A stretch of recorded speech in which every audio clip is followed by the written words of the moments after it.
바로 진행을 하도록 하겠습니다. 소주제, 첫 번째 소주제가 지하안전 평가에 관련된 개선사항, 두 번째가 지하안전 점검에 대한 개선사항이거든요. 일단 크게 두 가지 꼭지예요. 먼저 지하안전 평가에 대한 개선사항이 뭐냐. 지금 지하안전법이 이행된 지가 8년이 됐는데 지하안전 평가에 대한 부분이 이 부분이 조금 미흡하지 않겠느냐. 이거 제도 개선하자라는 주제로 논의를 해보도록 하겠습니다. 먼저 백용 박사님 말씀 부탁드리겠습니다.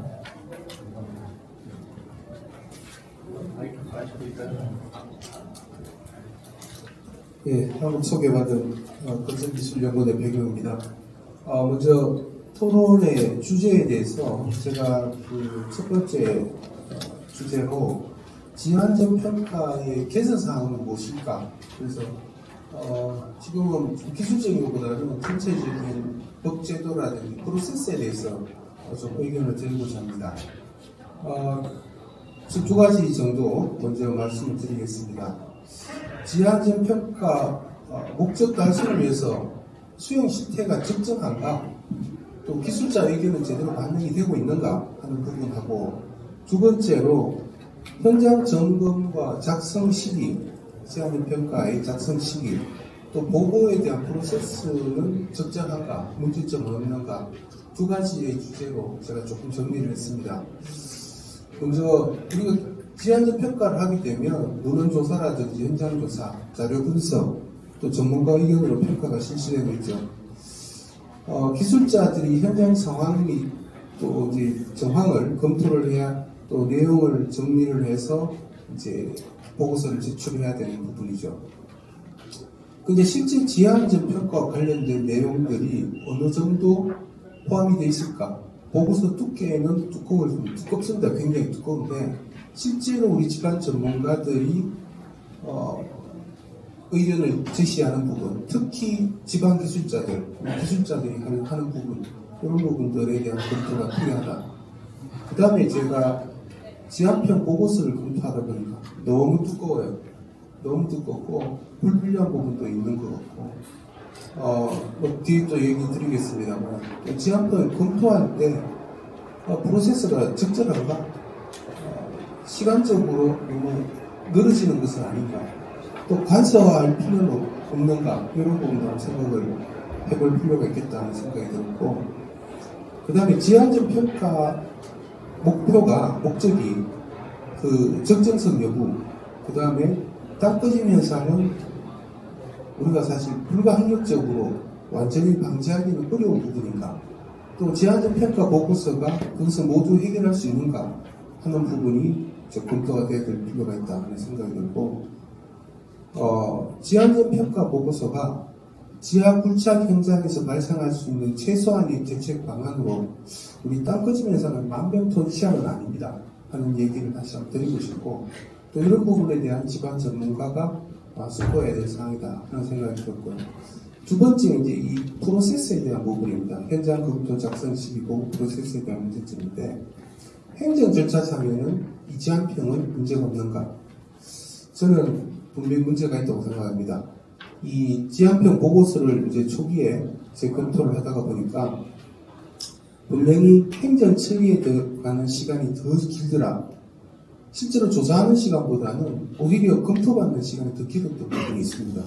물론 이게 1년에 1600건 이상을 이제 보고서를 검토를 해야 되는 부분이기 때문에 그런 부분들이 있고, 그 다음에 이제 지하안전 평가 현장 조사 시 기존에 이제 실제 건물이나 시설물들이 있어서 실제 현장 조사가 실적으로 이루어지지 못하는 부분이 있습니다.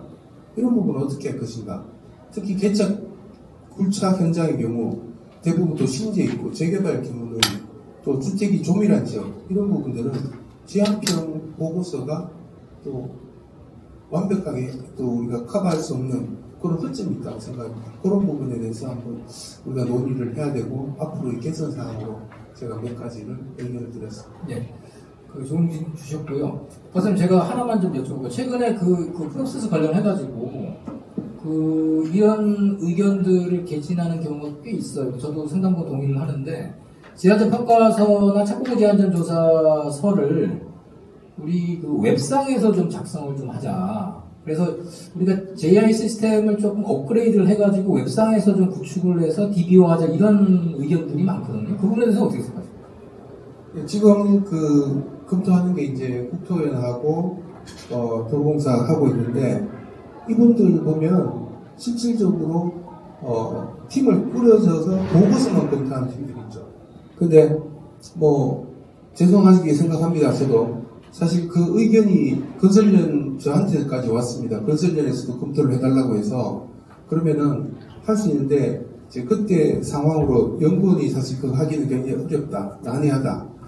이유는 연구원의 역할이 있기 때문에 보고서 검토를 할 수가 없다 해서 저희들은 리젝트를 했던 부분이고 이제 지금 우리 회장님 말씀하신 대로 너무 시스템적으로 매뉴얼적으로 가게 되면 할 수는 있겠죠. 뭐 틀에 짜여진 대로 있는데 그게 또 집안 전문가들의 의견이 필요하기 때문에 그런 부분들을 가미를 하면 루틴한 일은 뭐 체크를 할 수 있지만은 그 전문가의 의견이 꼭 필요하다. 저는 그 부분만 포함이 된다면 뭐 나머지 루틴한 부분은 못 넘어갈 수도 있겠죠. 약간 하이브리드 그렇죠. 그런 쪽으로 하는 것도 괜찮을 것 같아요. 뭐 참고할지 모르겠지만 페이스매핑이라는 게 있죠. 사면에. 페이스매핑도 지금 건설연의 사면팀에서 모든 대한민국의 사면은 검토를 해서 조성을 받아서 나가게 돼 있습니다. 거기서 이제 처음에는 일일이 하나하나 이제 체크를 했는데 나중에는 이제 조금 더 모든 이제 이미 많은 분들이 이제 그 트랙을 다 알기 때문에 쉽게 넘어갔는데 지금도 이제 그 단계에 있지 않나 하는 생각이 좀 들고 있습니다. 예. 다음은 우리 변광욱 박사님 말씀을 좀 드릴 텐데 수치 해석에 대해서 집중적으로 말씀해 주실 거죠? 네, 아마 그렇게 될 거예요. 네, 말씀을 해주시고 오늘 그 우리 마이다스 IT에서 또 오셨잖아요. 이따가 플로우 꼭 말씀해 주세요. 연계성 있게 네, 말씀 부탁드립니다. 네, 저는 주로 이제 사고 현장 일을 많이 하게 되다 보니까 제가 처음에 겪었던 대형 사고가 이제 구포 열차 사고였고요. 그 다음에 이제 그 조사 원인 이제 알아보는 그 토모카케에서 연구를 같이 했었고 우면산이요. 그리고 부전마산 그 붕괴 사고를 한 삼성건설하고 한 2년간 같이 수행했습니다. 그리고 최근에는 청라 609 노반치마 원인 조사를 했고요. 그런데 이제 그 모든 그 사고는 그 포렌식 이론에 따르면 이제 기존 인자와 그 이제 유발 인자를 보통 구분을 하는데요.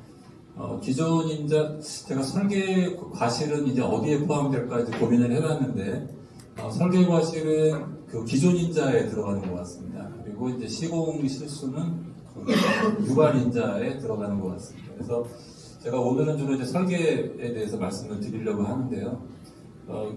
그 지하평이나 설계에 있어서 한계 상태 설계법이 아직 잘 적용이 안 되는 것 같습니다. 그래서 전 세계적으로 도입된 지는 한 25년 정도 지났는데요. 지금 국내에서는 아직 허용력을 많이 쓰는 것 같고요.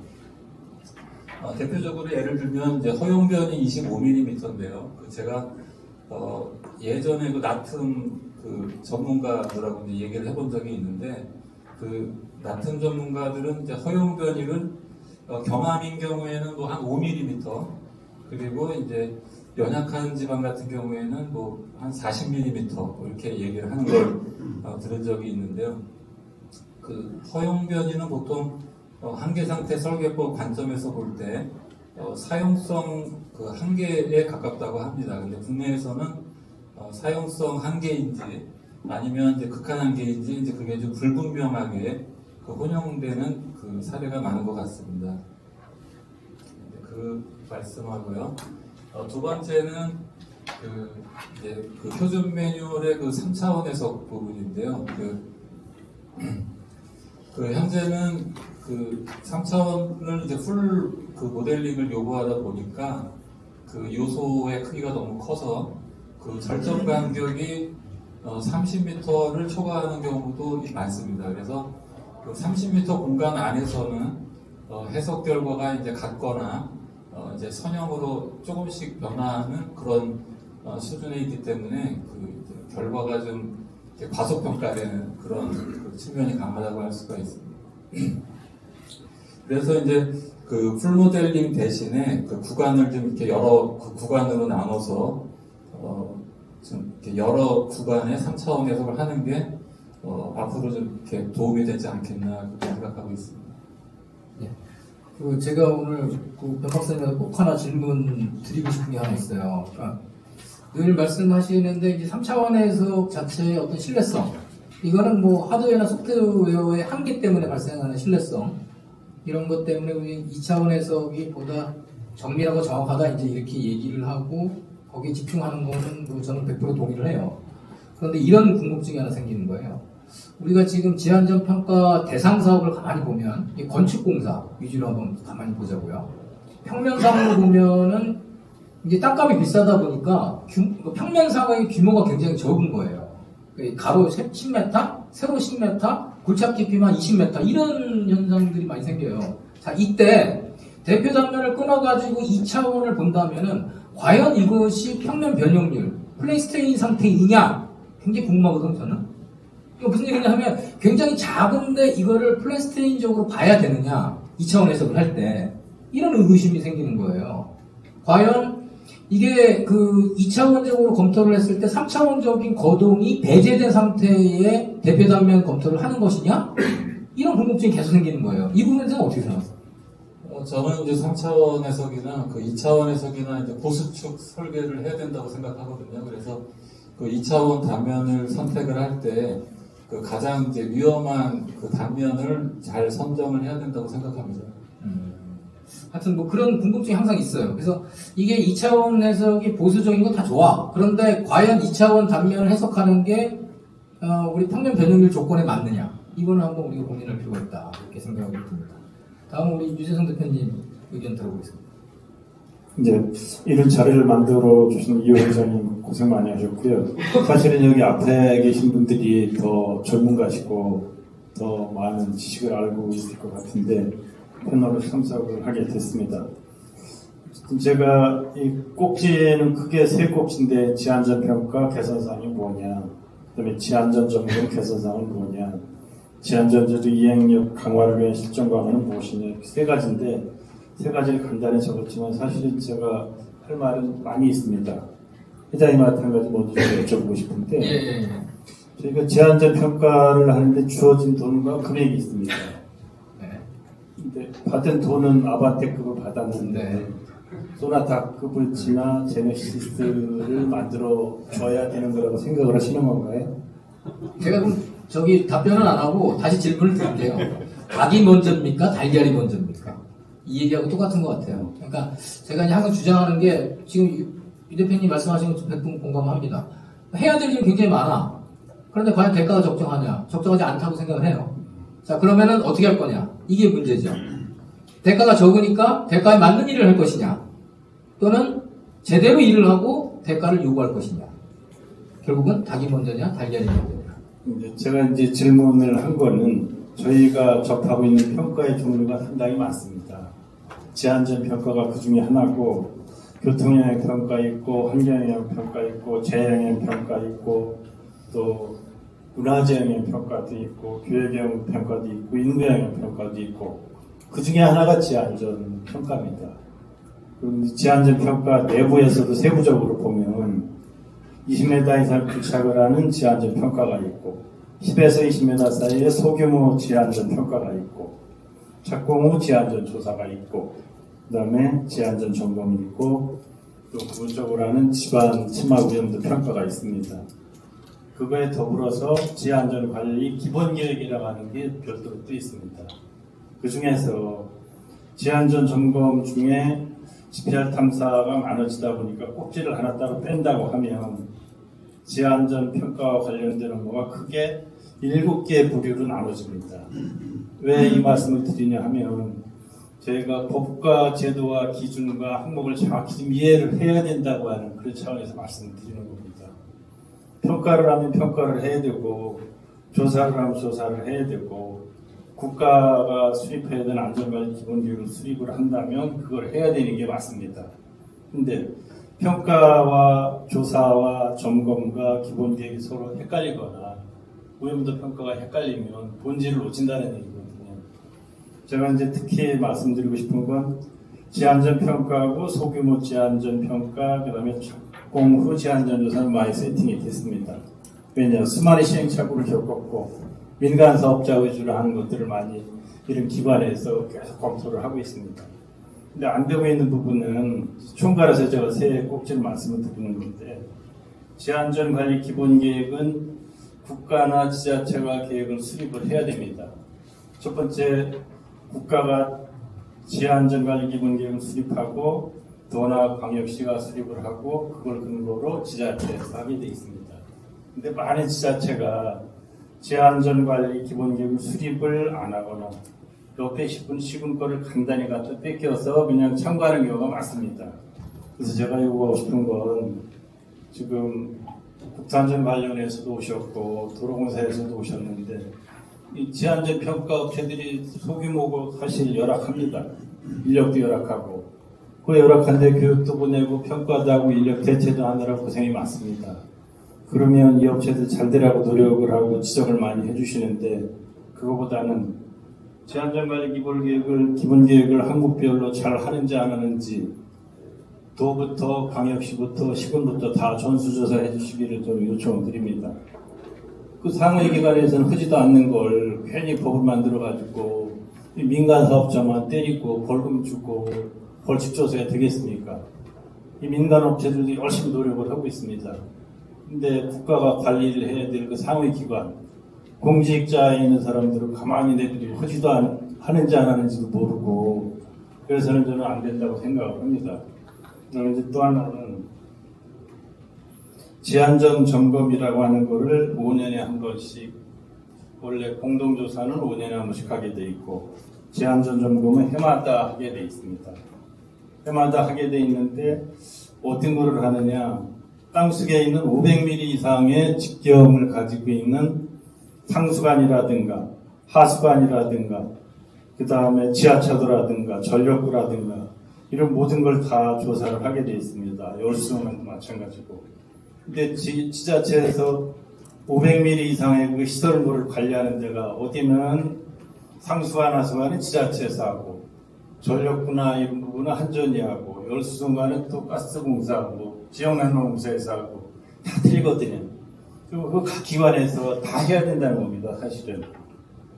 근데 그거를 국가가 관리하고 있는 지하안전관리 기본 계획에 모든 500mm 이상의 관이라든가 심도라든가 그런 게 다 돼 있으면 통합발주를 하든가, 통합발주를 지금 다 돈의 문제가 있기 때문에 관리하는 주체가 있어 통합관리도 안 되고 있고, 어느 지자체는 발주하는 데가 있고 어디는 하지도 않고 있는지도 모르고, 또 어디는 유관조사를 공무원들이 그냥 걸어다니면서 쭉 하고 있습니다. 그러면 이거 지금 지하안전평가라고 하는 그 제도 자체가 지하안전평가하고 소규모 지하안전평가, 착공후 지하안전조사는 잘 되고 있는데, 지하안전관리 기본계획이라든가 지하안전점검 부분은 실제로 법대로, 기준대로, 원칙대로, 항목대로 하고 있는지를 전수조사를 하셔서 평가도 하시고, 잘못되는 부분은 잘 될 수 있도록 그렇게 해주시기를 요청 좀 드리겠습니다. 오늘 청에서 오셨어야 돼요. 청에서 오셔가지고 말씀을 해주셔야 또 되는데. 오셔서 이걸 들어야 되는데 지난번에 말씀드렸는데. 자, 일단 계속해서 듣겠습니다. 마지막 우리 토론자가 우리 도봉사 최용재 과장님인데, 지금 유 대표님 말씀하신 거에 부담 갖지 마시고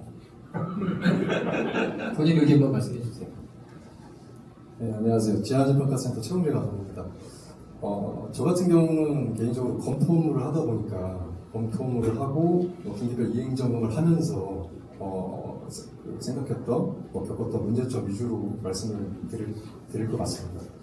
지하안전 평가를 할 때 보면 보통 참여 기술자 또는 책임 기술자의 자격 요건을 보면 토질 지질 분야 특급 기술인으로서 국토교통부 내용을 정하는 교육을 이수한 사람 또는 그에 준하는 교육을 받은 사람이 참여를 하고 있지 않습니까? 그런데 산영사업이나 일부 가시설 공사에 참여하시는 그 전문기관에서 그 관련 경력 없이 그 해당 과업을 수행하시는 경우가 종종 있습니다. 그 과업을 수행하시지 않아 그 과업 수행 그 경험이 없다 보니까 그 해석이나 이런 평가를 공부를 해서 제출을 하시더라고요. 그러다 보니까 저희가 그 양식이나 이런 거는 잘 맞춰오시지만 질적인 부분에서 많이 떨어지는 부분이 있습니다. 문제는 그 전문기관의 그 소위 대리들이 업무를 수행했을 때 대리들이 수행한 과업을 책임기술자도 검토를 못하는 경우도 있습니다. 왜냐하면 책임기술자도 선형사업에 대한 경험이 없기 때문에. 그러다 보니까 이 결과물에 대해서 과연 신뢰를 할 수 있느냐라는 그 의구심이 들거든요. 여기서부터 시작이 되는데 이 부분을 좀 놓치지 않나. 그래서 이 부분에 대해서 처음에는 강하게 경력이 없으면 사업 제한을 하는 게 맞지 않나라고 생각을 했습니다만 그 부분은 뭐 일부 전문기관 독과점 문제도 있고 아니면 뭐 기존 제재하고보다 강하게 접근을 하게 되면 민원이 발생할 여지가 있기 때문에 관련해서는 이제 교육기술이라든지 교육 인증 쪽을 한번 도입하면 어떨까라고 한번 생각을 해봤고요. 그 부분 이따 말씀드리고 또 한 가지로는 저희가 분기별 이행 점검을 하면서 느꼈던 점들이 현장에서 발생되는 사례를 보면 보통 지하수 쪽에 문제가 발생되거든요. 지하수의 3차 관리 기준치가 초과되거나 유량계 관리 기준 3차가 초과되거나 그렇지만 유량계 관리 기준이 3차가 초과되었을지라도 현행 매뉴얼상 기준으로 보면 집회춘하계나 지중경사계가 2차 관리 기준치를 초과하지 않았으며 3차 관리 기준치를 인정하지 않기 때문에 그거에 대해서 현장에서 심각하게 생각하지 않으시는 경우가 있습니다. 또한 현장에서 보기에 3차 관리 기준이 그래도 초과됐는데 이거에 대해서 어떻게 대응을 하지라고 시공사 쪽에서 많이 의문을 제기를 하세요. 역으로 저희 공토기관에 이럴 경우에는 어떻게 대응을 해야 됩니까? 라고 물어보시는 경우도 있습니다. 물론 이제 유량계 3차 관리 기준이 초과되면 토사량 1일 모니터링 아니면 탁구 측량 시험 등을 통해서 관리를 하고 있긴 하지만 어떤 현장 같은 경우에는 일회성으로 그치는 경우가 있어요. 한번 점검하고 이걸로써 집안 침하 관련된 문제가 없다라는 식으로 넘어가는 경우가 있거든요. 그러다 보니 이런 반복 지속되는 이런 다양한 사례 같은 경우에는 매뉴얼식으로라도 사고사례 대책 방안을 구체적으로 좀 제시를 해줬으면 하거든요. 이 부분을 지금 어떤 3차 관리 기준치가 초과됐을 때 시공사는 발주처 또는 승인기관에 또 보고를 해야 되고 대책 방안에 대해서는 어떤 절차, 행정 절차를 거쳐서 보고를 해야 되는 상황이 있다 보니까 그 부분에 대해서 부담감이 많이 큰 걸로 알고 있습니다. 그렇지만 저희 어떤 매뉴얼이나 어떤 사례를 공증할 수 있는 어떤 자료를 통해서 제공해 준다고 하면 의사결정에 빠르게 대처할 수 있을 거라고 좀 보거든요. 그런 부분이 좀 포함되었으면 하는 말씀드렸습니다. 예. 좋은 의견 감사합니다. 두 번째 꼭지가 지하안전 점검에 관련된 내용인데 우리 유주선 대표님은 첫 번째 말씀하실 때 두 번째까지 말씀을 하셨어요. 그래서 잠깐 쉬시면 될 것 같고 제가 이제 토론 내용에 대한 요약을 제가 먼저 받아봤거든요. 근데 이렇게 보니까 백 박사님이 말씀해 주실 게 제일 포괄적인 내용이에요. 그래서 백 박사님 제일 마지막에 좀 말씀을 해주셨으면 좋겠고 먼저 최 과장님 먼저 말씀을 해주셔야 될 것 같아요. 점검에 대해서. 그럼 이어서 말씀드리겠습니다. 그래서 아까 말씀드렸다시피 참여 기술자의 좀 자격 요건을 좀 강화했으면 좋겠다. 왜냐하면 이게 2, 3인 또는 10인 이하의 소규모 전문기관의 경우에는 제가 검토하면서 보기에는 그 조직의 차과장급, 그러니까 업무를 알려줄 분들이 제가 보기에는 많이 부재한 것 같아요. 신입 대리급들이 스스로 알아서 그걸 공부해서 해석을 해야 되는 상황이 발생되더라고요. 그래서 그 부분에 대해서 지금 현재 저희가 제한전 평가를 할 때 교육을 받아야 되는 걸로 알고 있습니다. 3년마다 또 보수 교육을 받아야 되고. 근데 이게 어떤 동영상 강의로 일방적으로 제공이 되는 형태이다 보니 그 부분에 어떤 실습 형태로라든지 해서 프로그램에 대한 교육을 이수하면 자격요건을 인정해주는 식으로 하고 왜냐면 현장에서는 물어볼 사람이 없답니다. 알려줄 사람도 없고. 그런 부분 제가 협의하다 보면 그런 답답함을 많이들 호소들 하시거든요. 그게 아니다라고 하면 어떤 멘토링 제도라든지 그런 제도화를 통해서 교육을 해주시는 분, 멘토링을 해주시는 분은 또 다른 수익을 창출할 수 있는 구조로 그리고 교육을 받으시는 분들은 기술을 기술 교육을 통해서 기술 역량을 증진할 수 있는 그런 체계를 좀 만들었으면 좋겠습니다. 그리고 이게 또 뭐 프로그램을 뭐 교육을 하자고 하면 이게 또 개인마다 또 그 역량이 또 다르지 않습니까? 어떤 제가 알기로는 기술자의 역량이 높다, 능력이 있다라는 거는 각각의 해당 목표 구조물별, 대상별 적정한 프로그램의 특성을 파악해서 해석을 해야 그런 분들이 이제 역량 있는 기술자라고 알고 있는데, 그런 부분에 대해서 어느 정도 뭐 연구용이든 뭐든 통해서 평균치를 잡고 어떤 고퀄리티를 뭐 프로그램 교육을 진행하자는 개념이 아니라 최소한 주니어, 그러니까 대리 과장급들이 그 기술 능력을 평균화할 수 있게끔 그런 체계를 잡았으면 하는 바람에서 이제 말씀을 드린 거고요. 그게 아니라고 한다고 하면 자꾸 매뉴얼을 말씀드려 죄송합니다. 그 프로그램 쪽도 저는 매뉴얼화해서 매년 갱신하면서 프로그램 특성을 파악하고 뭐 사면이든 터널이든 뭐 수직구든 뭐 건축물이든 그 해당 목적 구조물별 어떤 프로그램을 써야 되고 그 프로그램의 장단점은 무엇인지에 대한 어떤 가이드가 있었으면 좋겠거든요. 이거는 뭐 제 개인 의견이 아니라 제가 그 현장에서 검토 의견을 하면서 받았던 의견들 중에 일부입니다. 그리고 아까 말씀드렸던 이제 저희가 분기별 점검을 하면서 느꼈던 부분을 아까 말씀드렸는데요. 이런 지속 반복되는 사례에 대해서도 저는 매뉴얼화를 했으면 좋겠어요. 왜냐하면 어떤 기준이 있어야 되거든요. 어떤 자료가 있어야 되고 선생님이나 발주자는 물어봐요. 그래, 네가 내놓은 방안이 대체 어디서 나오고 라고 물어보거든요. 근데 지금은 어떠세요? 옆에 현장 아니면 대표되는 사고 사례 현장에 본인들의 그 인적 네트워크를 통해서 얻어서 자료화해서 보고하는 체계를 가지고 있습니다. 그런 체계를 어느 정도 이제는 수면에 띄워가지고 대중화하고 그리고 보고할 때 승인자도 이 부분에 대해서 부담 없이 일처리를 할 수 있게끔 의사결정을 할 수 있게끔 그런 그 체계를 만들었으면 좋겠거든요. 네, 제 의견은 여기까지. 예.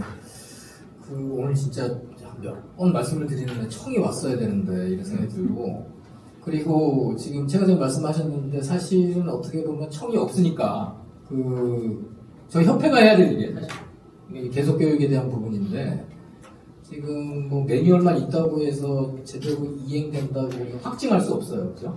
그리고 또 매뉴얼을 따라 한다고 해도 우리 검토기관에서 또 이 지적이 나옵니다. 근데 그 지적이 잘못된 지적이 아니에요. 뭐냐면은 매뉴얼이 있음에도 불구하고 그것들을 이행하는 사람들의 어떤 기술적인 수준이 조금 다 다르다는 얘기죠. 그래서 일단은 제가 회장으로서 일단은 최선을 다해서 그 실무적인 계속 교육은 저희들이 지원하겠다, 이 정도 말씀을 드리도록 하겠습니다. 다음 배광욱 박사님 말씀 들어보겠습니다.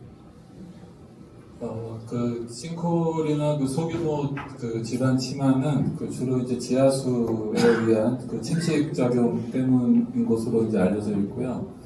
근데 이제 최근에 있었던 그 대형 집안 침하 사고나 이제 그 붕괴 사고 같은 경우는 그 이제 하부에 있는 터널 붕괴 때문에 이제 나타나는 것으로 이제 알려져 있습니다. 근데 이제 저는 이제 붕괴 그 이제 조사를 많이 하다 보니까 이제 지하수보다는 그 변이, 그 변형률, 그리고 응력으로 보통 이제 검토하게 되는데요. 이제 붕괴 여부는 보통 이제 작용력에 대한 저항력, 그리고 이제 응력에 대한 이제 강도, 그런 이제 비율로 표현하는데요. 다시 말해서 이제 그 안전율로 이제 표현해야 됩니다. 근데 이제 신안산선 그 붕괴 현장 그 보도 내용에 따르면 그 중앙 콘크리트 기둥이 이제 부러지면서 이렇게 붕괴가 됐는데요. 그 이제 콘크리트 기둥에 이제 응력계 같은 게 이제 설치가 되지 않았습니다. 그래서 우리는 이제 콘크리트 압축 강도 너무나 잘 알잖아요. 근데 가장 직접적인 그 강도를 알고 있지만 그 이제 응력을 이렇게 무너지기 전까지 응력 상태가 어땠던 건지 우리가 몰랐죠. 근데 그 전반적으로 콘크리트 그 구조물에 대해서 이제 응력계가 설치되지 않은 그런 문제, 그런 게 심각했던 것 같고요. 그리고 이제 그 기둥 부분의 변이조차 이제 계측을 하지 않았던 것 같습니다. 그리고 그래서 이제 붕괴 당시까지도 이제 그 지하 수익이나 뭐 그런 그 외에 그 계측치 가지고는 이제 붕괴를 막지 못했다고 볼 수가 있습니다. 그래서 이제 건설 사고는 보통 이제 연성 파괴는 미리 많이 이제 경고를 이렇게 보여주는데 이제 신안산성 같이 이제 급작스럽게 붕괴되는 경우는 이제 보통 취성 파괴라고 이렇게 보잖아요. 그래서 취성 파괴에 대비한 그 점검 항목을 이제 누락해서는 안 될 것 같습니다. 앞으로 그 부분을 많이 이제 추가해야 될 것 같고요. 그리고 또 하나는 이제 그 지한평 부분 다시 말씀드려야 될 것 같은데요. 이제 그 지한평을 한 번이라도 직접 해보면 뭐 이렇게 지침을 만들어주는 게 아니라 직접 그 당사자가 돼서 그 지한평을 한 번이라도 해보면은 그 표준 매뉴얼이 굉장히 경직됐다는 걸 이렇게 느낄 수가 있습니다. 그래서 그 경직성 때문에 그 검토자나 설계자가 좀 약간 바보가 될 수도 있고, 그리고 불필요한 고민을 많이 할 수밖에 없는 그런 상황이 있는 것을 이제 알 수가 있습니다. 많은 분들이 그런 말씀을 하고 있고요. 이제 앞에서도 이제 말씀드렸지만 그 3차원 그 풀모델링 그 요구사항, 그게 그 그리고 또 거기다가 더해서 뭐 존별로 또 시공 단계를 이렇게 불착 같은 경우 존별로 그 시공 단계를 요구하면 사실은 현장하고는 좀 달라질 수 있는 게 그 현장은 사실상 시공 단계가 무한대로 많거든요. 근데 그거를 뭐 이렇게 경직되게 뭐 30단계로 해라, 뭐 50단계로 해라 그러면은 그 존별로 경계에 그 어쩔 수 없이 단차가 생기게 됩니다. 그래서 단차가 현장에서는 실제로 단차가 뭐 50cm, 1m 이내인데 그런 지침 때문에 단차가 3m 이렇게 발생하기도 하거든요.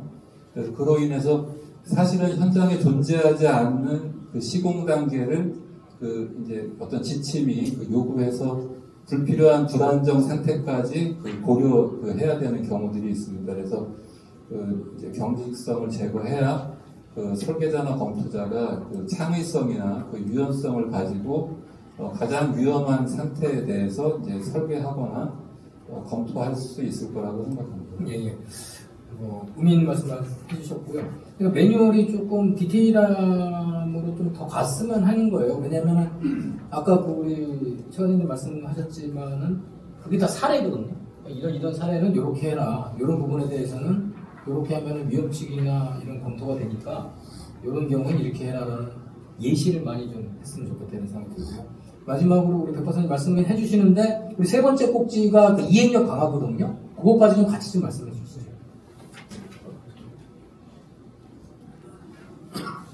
네, 다시 말씀드리겠습니다. 지하안전 점검 개선 사항 부분인데요.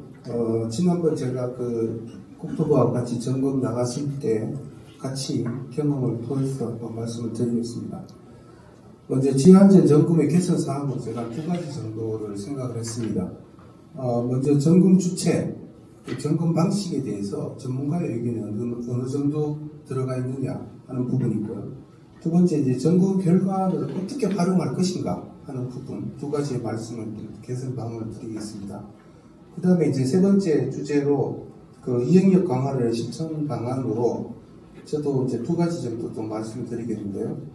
그 첫 번째는 이제 발주 기관 및 관리관청의 역할에 대해서 제대로 하고 있는가 하는 부분을 좀 말씀을 드리고 싶습니다.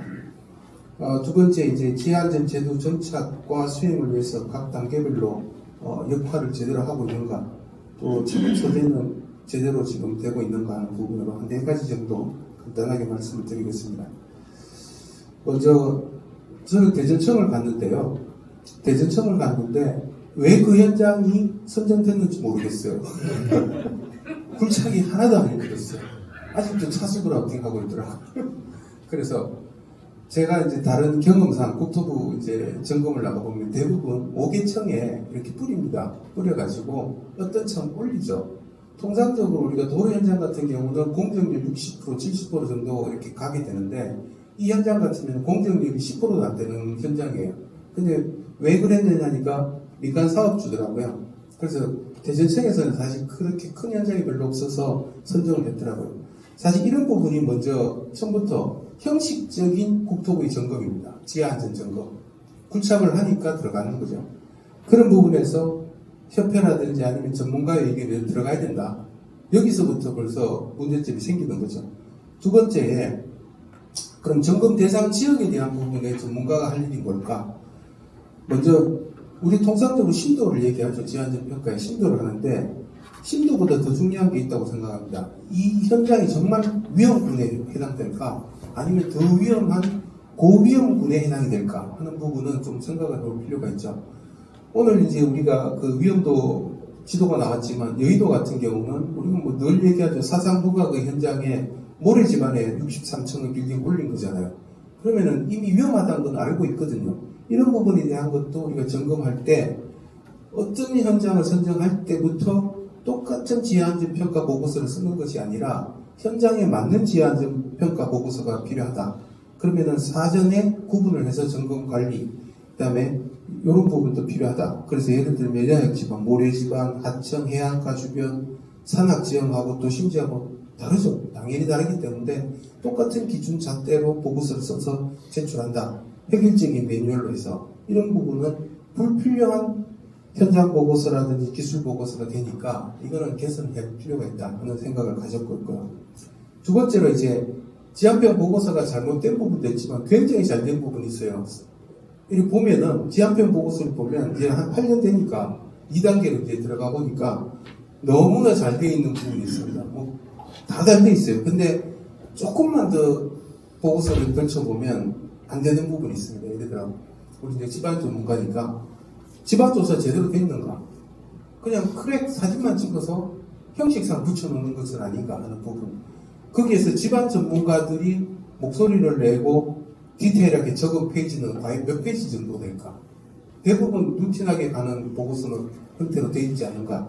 집안 부분에 지하편에 집안조사하는 사람들이 중요한데 그 부분들이 얼마만큼 잘 녹여 들어있는가, 얼마만큼 집안조사를 잘 분석을 해서 뭐 수치 해석도 들어가고 그 다음에 해석도 들어가고 하는데 그 부분이 얼마만큼 잘 되어 있습니다. 우리 저 정경문 부회장이 늘 얘기했던 피합 대수처 검토가 됐을까? 이런 부분들 한 번 더 생각해 볼 필요가 있다는 생각이 들고, 두 번째 이제 그러면 점검 결과 활용에 대한 부분인데요. 이 점검 결과 보고서가 매년 한 1,600건, 2,000건 나오죠. 이걸 어떻게 활용할까 하는 부분도 우리가 이제 생각해 보였는데, 그 지하안전 점검 결과를 지역 단위로 활용하고 또 자료 축적, 그 다음에 이 현장 하나에 그치는 것이 아니라 조금 더 시설물별로 수행을 했을 때 장축에 있는 지하철 현장 아니면 그냥 포인트별로 있는 건축물 현장 이런 부분들도 이제는 데이터베이스화해서 관리하는 부분이 필요하지 않을까 하는 생각이 좀 이제 서서히 듭니다. 그 다음에 이제 지하안전 현장 점검의 부분에서 주로 사고 발생은 큰 대형 사고는 우리가 임팩트가 있기 때문에 그게 대다수라고 생각하지만 그게 대다수가 아니고 그 정도면 뉴스에 나올 정도고요. 1년에 우리가 1,000건 이상의 많은 사고가 나는 건 대부분 소규모 사각지대입니다. 그 부분 우리가 놓치고 있다.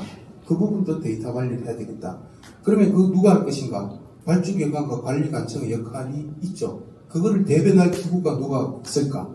그러면 지금 우리가 협회가 개인이 모여서 지금 협회가 많이 그 역할을 하고 있어요. 사실은 그 대변을 하고 있는 역할을 하고 있습니다.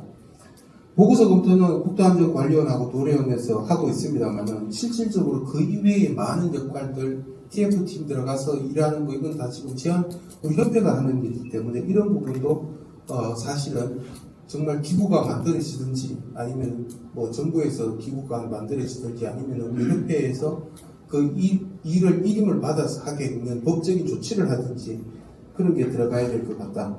그래서 최종적으로 이 지하안전 제도가 이제 지금 2단계인데 최종적으로 정착하기 위해서는 발주조사, 검토, 시공중 관리, 사후 자료 관리, 이후 유지 관리까지 그 프로세스별로 체계적인 관리 방안이 이제는 나와야 될 시기가 아닌가 그런 생각을 했습니다. 네. 제가 박 박사님 말씀을 들으니까 너무 힘든데도 해야 될 일이 자꾸 생기는 것 같아요. 근데 너무 옳으신 말씀이고, 그리고 저도 제일 안타깝고 소중한 게 우리 과거의 자료들이 제일 안타깝고 소중하다고 생각을 하거든요. 지금 우리 제 시스템에 올라가 있는 다양한 그 만여 건의 그 제한적 평가 자료도 얼마나 소중합니까? 그래서 이런 것들에 대해서 우리를 이제 DB화하고 다시 그거를 분석을 하는 그런 과정이 꼭 필요할 것 같아요. 그래서 이것을 할 조직은 제가 보기엔 우리 협회밖에 없다 이렇게 생각을 합니다. 그래서 오늘 뭐 다시 말씀드리면 청이 좀 오셨어야 되는데 그래서 그러한 그 기회를 주시면 저희 협회에서 최선을 다해서 서포트하겠다 이렇게 말씀을 드리고 싶습니다. 오래 쉬셨는데 우리 이 목사님 마지막으로 말씀. 첫 번째 아까 두 가지를 한꺼번에 말씀을 드리다 보니까 실무적으로 보면 지안전 점검을 저희도 수행을 했는데 작년에 수행을 하고 금년에 수행을 하다 보니까 작년에 수행할 때 긴급 복구 내지는 위험하다고 표현을 한 부분들이 복구가 안 돼 있더라고요. 그래서 왜 복구가 안 돼 있냐 그랬더니 설계를 하느라고 아직 예산 확보해서 준비하고 있다고. 근데 그게 포토홀이라든가 균열이 같거나 치마가 포장면에 생기는 부분이거든요. 지하철도 대면이라든가 이런 부분. 그래서 제가 지금 말씀드리고 싶은 건 지안전 점검을 하면서 위험하다라든가 균열이라든가 치마라든가 긴급 복구 내지는 위험한 구간은 바로 설계비까지 반영을 해서 조사업체가 설계까지 반영을 해서 바로 복구할 수 있는 그런 시스템이 되면 되는데 그게 이원화되어 있다 보니까 동시에 이루어지지 않고 도로는 위험한 상태로 방치되고 있더라 하는 그 제도적인 문제점을 좀 말씀을 드리고 이게 비슷한 것이 GPR 탐사도 마찬가지로 그런 맹점이 좀 있습니다. 그걸 해결하는데 조금이라도 도움이 됐으면 좋겠고 실제로 저희가 제한전 점검도 하고 착공원 제한전 조사라든가 이걸 하면서 느끼는 거는 저는 그렇게 생각을 합니다. 제한전 평가가 상당히 중요하고 또 국민의 생명과 직접적으로 연관이 되어 있는데 우리 것만 이렇게 연관이 되어 있느냐 저는 그렇게 생각을 하지는 않습니다.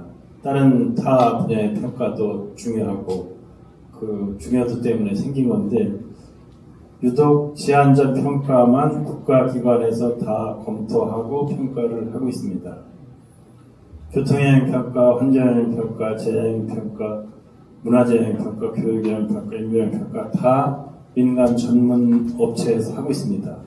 말하자면 지금 같은 기술사회라든가 제한전협회라든가 이런 그 전문가들 집단이 하고 있지 국가에서 일방적으로 지정한 도로연이라든가 국토안전관련해서 하고 있지는 않습니다. 왜냐? 전문가 집단의 그 지식을 높이 평가하는 거고 그 사람들이 보는 게 획일적으로 보지 않고 중요한 부분만 짧게 볼 수 있는 능력이 있다는 거거든요.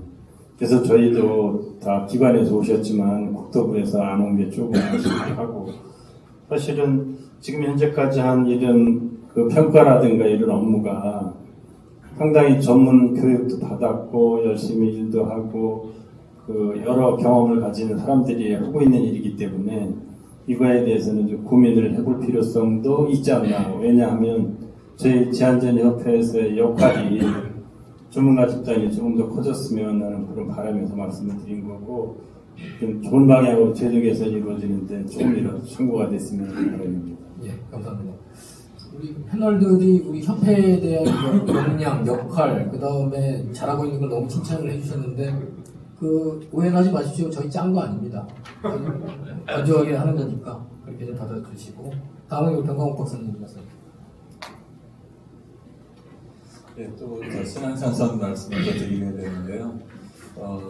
저는 이번 사고를 계기로 해서 그 구조 분야 기술자 참여를 좀 더 확대해야 된다고 생각합니다.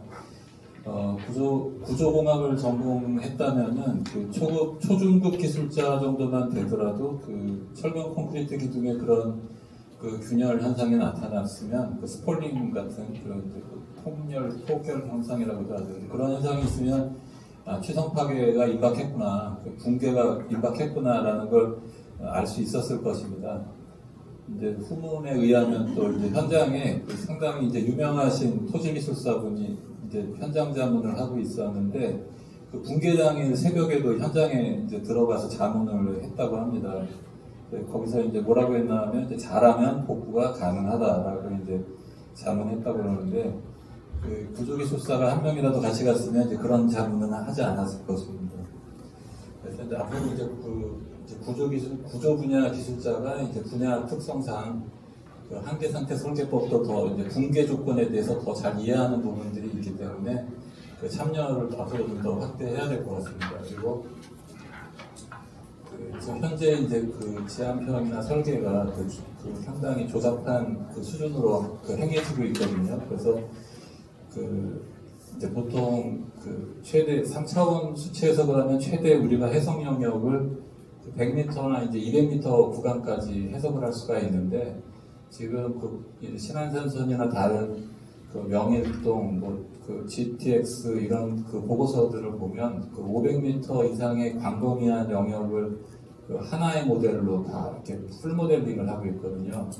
그래가지고 결국은 제가 검증을 해보니까 변이가 약 2분의 1, 그러니까 적게는 2분의 1, 많게는 10분의 1 수준으로 이제 과소평가하고 있는 것으로 나타났습니다. 그래서 이런 해석을 하면 정말 국가적인 망신이다. 그 정도 수준으로 생각하고 있고요. 그래서 이제 이런 그 수치 해석이 그 설계에 많이 반영되고 있는데 이런 부분에 대해서는 앞으로 좀 상당히 개선돼야 되지 않나 그런 생각이 듭니다. 네, 알겠습니다. 마지막으로 우리 최영재 과장님 말씀해주세요. 지금 말씀드린 그 개선사항 부분은 아까 제가 말씀 못했는데 네, 같이 말씀해 주세요. 제한전 점검 개선사항 중에 이제 제가 생각했던 분야가 차수공법 품질확보 분야입니다. 차수공법 품질확보 분야가 어떻게 보면 현장은 이제 감리 역할이긴 한데 이 부분이 현재 그 건축 현장 같은 경우는 많이 놓치고 돼 있거든요. 차수공법을 생각하는 제가 차수공법을 생각했던 이유가 흑막이 가셔서 공종 중에 제일 중요한 게 이제 결국에는 물인데 물을 정리에 못 잡느냐는 거는 차수공법에서 이제 시작을 한다고 볼 수가 있는데 현장에서는 차수공법을 시행하면서 시행하는 이제 차수 시험 결과를 통해서 이제 투수개수를 확보했는지 여부만 확인하는 용도로만 지금 사용하고 있습니다. 그런데 차수 시험 시공을 통해서 저희가 이제 주입량, 주입 속도, 주입압 등의 정보를 알아낼 수가 있는데 그걸 통해서 제가 알기로는 차수공법을 어떻게 할지 계획을 수립을 하고 이제 선정된 차수공법이 해당 집안의 적정한지에 대해서 평가를 하고 만약에 적합하지 않는다고 하면 그 결과에 따라서 그 변경을 해야 됨에도 불구하고 기존 계획대로 그 투수 개수가 확보됐으니까 적용을 하는 현장이 좀 대다수인 걸로 알고 있습니다. 제가 보기에는 설계 도면 없이 시공을 하는 꼴과 마찬가지지 않나라는 생각이 들거든요. 근데 더 큰 문제는 현장 관리자가 타 공종에 비해서 해당 차수 공법에 대한 관심도가 많이 떨어지시는 것 같고 그리고 그라우팅에 대한 이해도가 낮은 부분도 있으신 것 같고 그리고 특허법이 많다 보니까 세부 시방 기준을 볼 여력이 없으신 것 같습니다. 현장에서 특히나 건축 현장은. 그래서 실질적으로는 그 차수공법을 수행하는 담당 업체, 그 작업자에 의존해서 품질 관리가 되고 있는 실정이거든요. 뭐 다들 알고 계시겠지만. 현장에 제가 차수공법을 하면 꼭 그 차수 시험 시공하시는 그 현장을 가게 되면 꼭 문의를 하긴 하는데, 물어보긴 하는데, 이거에 대해서 어떤 공사 팀장님이시라든지 감리분들이 물어보시지 않는다고 하시더라고요. 본인이 결정해서 본인이 주임량을 결정하고 주임압을 결정하고 그리고 그 결과가 현장에 보고가 안 돼요. 그렇다 보니까 이 부분에 대해서는 감리 영역일지라도 어떤 특수 전문 분야로 보아서 저희가 이 질환 전문가들이 좀 관리할 수 있는 방안을 만들어야 되지 않을까라는 생각이 들고요. 그것도 이어서 말할까요? 아니면? 예, 말씀하세요. 그래서 최소한 주입량이나 주입 속도, 주입압에 대한 관리 대상을 좀 공식화해서 좀 관리를 제도화했으면 하고요. 그리고 이 현장 같은 경우에는 이게 약액인지 고압인지 교반요법인지에 대한 개념도 없으세요. 아니, 없으세요라고 확정하기는 좀 그렇고 그런 질문들을 종종 받곤 합니다.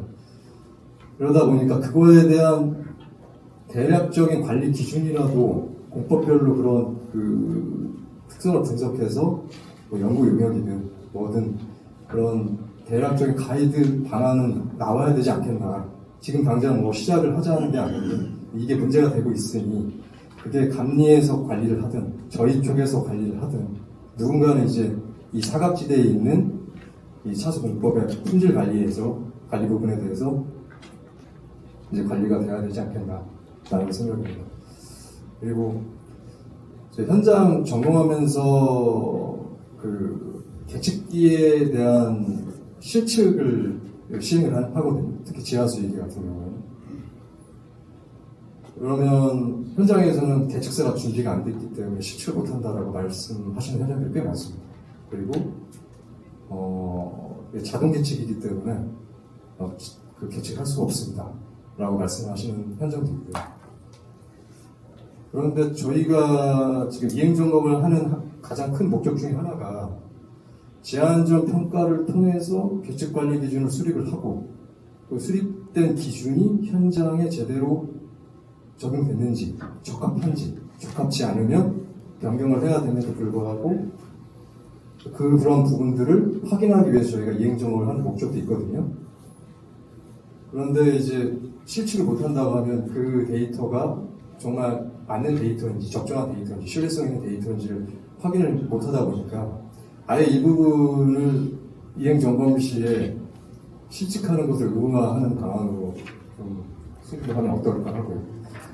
예를 들어서 자동지하수위 계측기 같은 경우에는 간극수업계거든요. 아까 그 파트 1에서 대표님께서 말씀하셨는데 간극수업계는 간극수업을 통해서 지하수위를 그 가공을 통해서 측정하는 거다 보니까 피압대 수치나 대기압이 있다라는 그런 어떤 변수들에 의해서 충분히 이 데이터가 변동이 될 수 있음에도 불구하고 현장에서는 자동 계측이니까 만능이다라는 식으로 이제 답변하시는 경우가 있어요. 자동 계측은 말 그대로 데이터의 수집 연계 부분을 자동화해서 중앙에서 수집하는 용도인데 그것이 마치 데이터의 신뢰성을 보장한다라고 생각하시는 현장도 좀 있으십니다.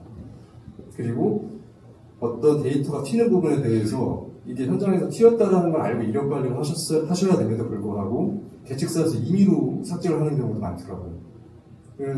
그거를 제가 그 부분을 이제 계측사를 통해서 몇 번 물어봤는데 왜 임의로 삭제를 하세요? 라고 이제 물어보니까 이 부분은 간혹 튀는 겁니다. 이게 그 자동 계측이다 보니까 어떤 흔들림에 의해서 변수가 생길 수도 있습니다. 이런 식으로 해서 별거 아닌 것처럼 넘어가시는 현장들을 종종 보곤 하거든요.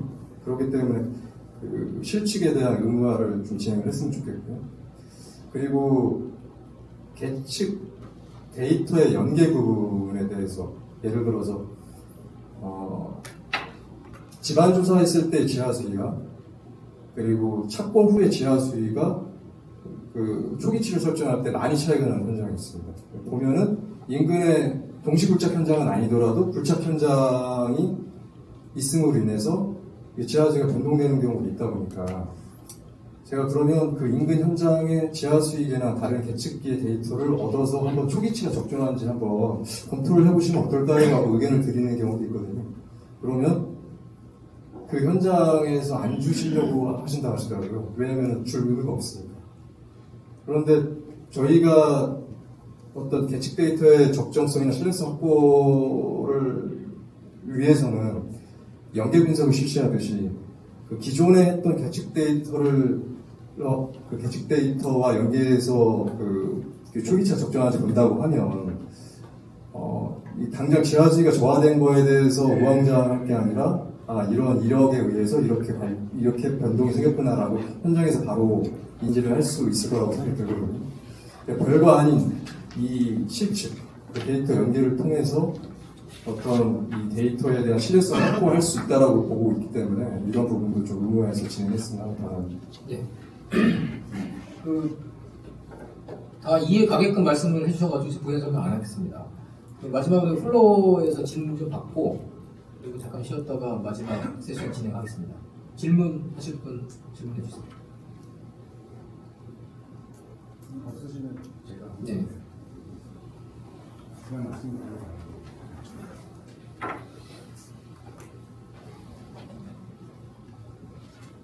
집안 심한 사고란 게 이제 우리 엔지니어가 사실은 충분히 대처할 수 있는데도 불구하고 사실 이제 어떻게 보면 매뉴얼식으로 가고 이렇게 하고 반복적으로 하다가 사실 발생되는 건 많은데 저는 이제 다른 걸 다 떠나서 이제 우리 지하의 평가 그 10m, 20m 그게 이제 최근에 발생하는 땅 꺼짐 이런 거 하고 사실 연관돼가지고 한번 다시 재고해야 되지 않을까. 오늘 그 얘기 나올 줄 알았는데 안 나와서 제가 말씀드리는 건데요. 이제 10m, 20m가 어떤 기준으로 했느냐. 그러니까 이제 모든 걸 평가하고 할 때, 야, 그렇다고 이거 다 할 수는 없잖아. 그러니까 10m 정도로 하고 20m 하자. 20m는 지하 성도 따고 뭐 이렇게는 결정이 된 거잖아요, 사실. 우리가 지금 벌써 이제 꽤 지났잖아요. 뭐 6년, 7년이 지났다고 했는데, 사실 그거에 대해서 한번 우리가 고민할 필요가 있다고 생각합니다. 왜냐하면 지금 우리가 이제 지하안전 예측 지도를 만들었잖아요. 그걸 만든 이유가 뭡니까? 집안 조건 이럴 때는 발생할 수 있다는 전제한 건데 10m, 20m는 아무 상관이 없어. 네? 그러니까 우리가 어떻게 보면 그런 얘기도 오늘 진행이 됐었어야 되지 않았나 해서 제가 발표할 때 하려고 했었는데 요거랑 관련돼 있다 보니까 그래서 우리가 10m, 20m도 한번 우리가 다 아실 거야. 아마. 왜냐하면 제가 더 이상 말씀 안 드려도 인지를 하실 것 같아서 요거에 대해서도 한번 우리가 깊게 한번 생각해봐야 되지 않을까 생각합니다. 이렇게 말씀드리겠습니다. 요 내용은 우리 김 박사님 말씀해 주실 것 같아서 얘기 안 하신 것 같아요. 근데 중요한 얘기고, 우리 지방과학회 지금 용역하고 있잖아요. 요구 용역. 거기 내용이 언급이 될 거로 제가 알고 있어요. 근데 이것이 얼마만큼 혁신적으로 바뀔지는 저도 아직은 물음표인데, 일단 기다려 보시죠. 이거는 뭐, 대부분 다 공론화되어 있는 거니까 한번 기다려 보시는 걸로 하겠습니다. 추가 질의 없으시면 지금 20분에 시작하시죠.